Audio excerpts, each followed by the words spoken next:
Azvina kumira mushe paZimbabwe izvezvi muri yeZimbabwe tiri kungosangana nenyaya yatondivhundutsawo zvisingaite kuti nyaya dzema-updates mamwe ndatakambomira kumboita tichimaunza but iko zvinezvi I think is the high time yekuti tinge tichitaura ma-updates ezvinhu zvese zviri kuitika. So kana uchinge watosvika panapa zvakakosha kutanga nekulike this video kuitira kuti usajambwe nezvese zviri kuitika. Shoko randiri kutambira iko zvinezvi pari kunzi 17 die in Seke road accident in a howling scene that unfolded along Seke road at Unyani Bridge near Waterworks. 17 people have been confirmed dead following a devastating collision between a 30-ton haulage truck and a commuter omnibus this morning. Ishoko ratiri kutambira iko zvinezvi zitrack iro rari kunzi radonha rikangonosangana rikanorovana nekombi, saka pari kunzi vanhu 17 vari kunzi vashayikwa ndo zviri kutaurwa panapa according to this shoko randiri kutambira iri rangosvikira kuinbox kwangu. So muri yeZimbabwe it is very important kana muchinge mune hama dzenyu dzanga dzichibva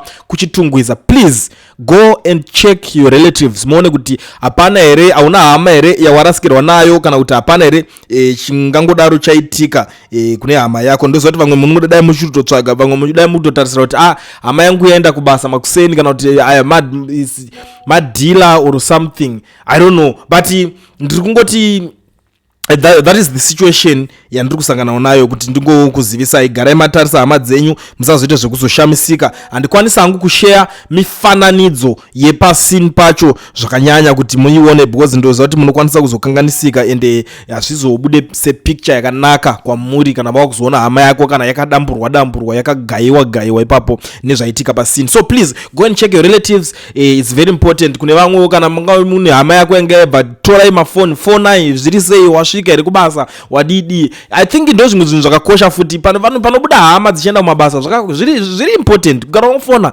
allo mawhatsapp ari kwaya madii masvika here, mafamba zvakanaka here, always check on them kwenzika vanobuda vanotodawo kuti munge muchitowacheka kuti vaitawo sei, kutongosiya munhu achingobuda kunge mombe kunge mbudzi yangoenda kunge musingatarisiwo zvakamira sei. So please ndo nyaya iripo enda ngoti ngouya ndingokuzivisai update yandiri kusangana nayo yandiri kunzwa. So kana tichinge tasangana nemamwe ma-updates hatisi kuzomira, ticharamba takangodzvanya tichikuzivisai tichikuudzai, but ndisati ndaendaka zvakatokosha kubva tangokuzivisai mukana wacho. Kune vari muSouth Africa vese vanoda kuregisterwa makambani, usina work permit kana start permit wobva wavhurwa FNB business account, bata Owen we-education research wandaisa namba dzakapo. Usaswera uchivhairwa nevamwe kunzi hauna bank account muSouth Africa nenyaya yekuti hauna permit mukore uno. Zvaakuitika mazuva ano, vakomana vacho vakachimaster education research yaOwen is the only company inokwanisa kukuitira uri kwauri ikoko, haumbonide kufamba kuenda kwaari.